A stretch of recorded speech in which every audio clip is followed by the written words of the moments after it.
The policy need not be formal, it need not be in writing, and it can be established by evidence showing that there was a pattern, that the killings had a certain that a pattern was repeated, if you like, that there was a certain modus operandi that accompanied all the killings.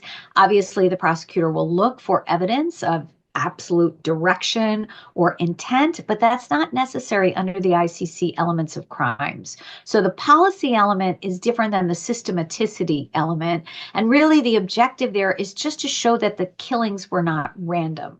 Given the fact that the estimates of the killings in the Philippines are so high, we've seen them anywhere from 8 to 30,000 individuals, it's very unlikely that the policy element would be much of a hurdle to the prosecutor in this particular case.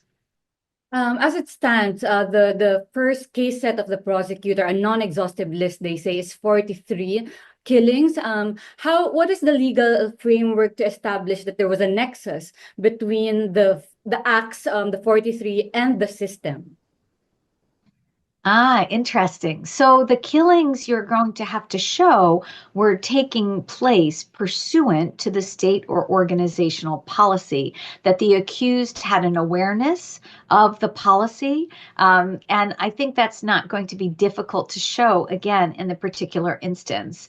And one of the things with the former president that's true is that the same pattern of killings had emerged when he was the mayor of another city in the Philippines. So in other words, this isn't the first time we've seen a pattern of killings under his leadership. That said, obviously the prosecutor has to fully prove all the elements of the crime beyond a reasonable doubt, not at the confirmation stage. So the hearing in September is a lower threshold of evidence than for conviction.